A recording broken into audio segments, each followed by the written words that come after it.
Obviously, there are also women's issues, so I appreciate that. But calling gender violence a women's issue is part of the problem for a number of reasons. The first is that it gives men an excuse not to pay attention, right?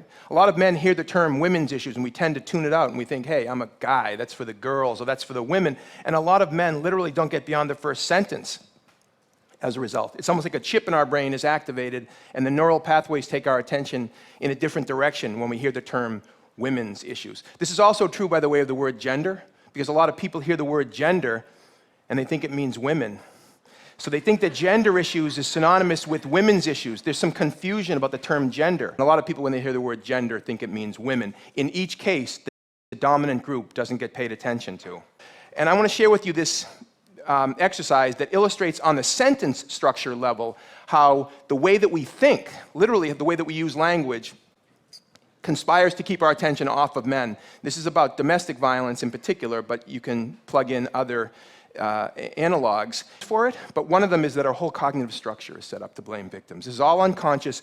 Our whole cognitive structure is set up to ask questions about women and women's choices and what they're doing, thinking, and wearing. And I'm not going to shout down people who ask questions about women. Okay, it's a legitimate thing to ask. But let's be clear, asking questions about Mary is not going to get us anywhere in terms of preventing violence. We have to ask a different set of questions. And you can see where I'm going with this, right?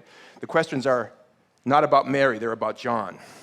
The questions include things like, why does John beat Mary?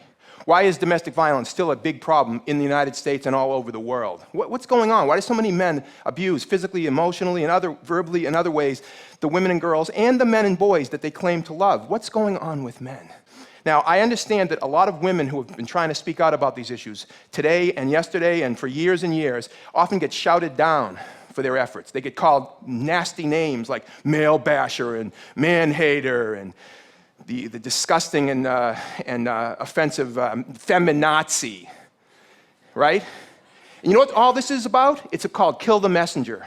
It's because the women who are standing up and speaking out for themselves and for other women, as well as for men and boys, it's a statement to them to sit down and shut up. Keep the current system in place because we don't like it when people rock the boat. We don't like it when people challenge our power. You better sit down and shut up, basically. And thank goodness that women haven't done that. Thank goodness that we live in a world where there's so much women's leadership that can counteract that. But one of the powerful roles that men can play in this work is that we can say some things that sometimes women can't say, or better yet, we can be heard saying some things that women often can't be heard saying. Now, I appreciate that's a problem, it's sexism, but it's the truth.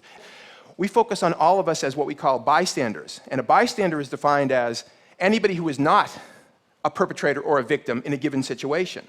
So in other words, friends, teammates, colleagues, co-workers, family members, those of us who are not directly involved in a dyad of abuse, but we are embedded in social, family, work, school, and other peer culture relationships with people who might be in that situation. What do? How do we speak up? How do we challenge our friends? How do we support our friends? But how do we not remain silent in the face of abuse? Now, when it comes to men and male culture, the goal is to get men who are not abusive to challenge men who are. And when I say abusive, I don't mean just men who are beating women. We're not just saying that a man whose friend is abusing his girlfriend needs to stop the guy at the moment of attack. I mean, that's a naive way of creating a social change. It's along a continuum we're trying to get men to interrupt each other. Well, the bystander approach is trying to give people tools to interrupt that process and to speak up and to create a peer culture climate where the abusive behavior will be seen as unacceptable, not just because it's illegal, but because it's wrong and unacceptable in the peer culture. And if we can get to the place where men who act out in sexist ways will lose status, young men and boys who act out in sexist and harassing ways towards girls and women, as well as towards other boys and men, will lose status as a result of it, guess what? We'll see a radical diminution of the abuse, because the typical perpetrator is not sick and twisted. He's a normal guy in every other way, isn't he? Now, among the many great things that Martin Luther King said in his short life was, in the end, what'll hurt the most is not the words of our enemies, but the silence of our friends. In the end, what'll hurt the most is not the words of our enemies, but the silence of our friends. There's been an awful lot of silence in male culture about this ongoing tragedy of men's violence against women and children, hasn't there? There's been an awful lot of silence. And all I'm saying is that we need to break that silence, and we need more men to do that. Now, it's easier said than done, because I'm saying it now, but I'm telling you, it's not easy in male culture for guys to challenge each other, which is one of the reasons why part of the paradigm shift that has to happen is not just understanding these issues as men's issues, but they're also leadership issues for men. Because ultimately, the responsibility for taking a stand on these issues should not fall on the shoulder of little boys or teenage boys in high school or college men. It should be on adult men with power. Adult men with power are the ones we need to be holding accountable for being leaders on these issues. Because when somebody speaks up in a peer culture and challenges and interrupts, he or she is being a leader, really, right? But on a big scale, we need more adult men with power to start prioritizing these issues. And we haven't seen that yet, have we? If we can make this point that I'm making to powerful men and women in our society at all levels of institutional authority and power, it's going to change. It's going to change the paradigm of people's thinking.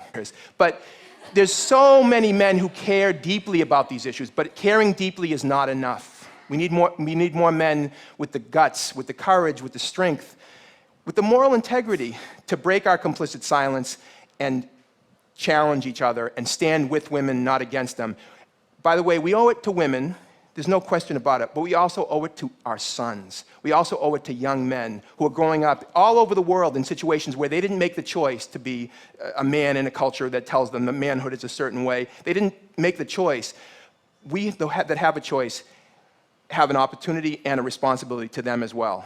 I hope that going forward, men and women working together can begin the change and the transformation that will happen so that future generations won't have the level of tragedy that we deal with on a daily basis. I know we can do it.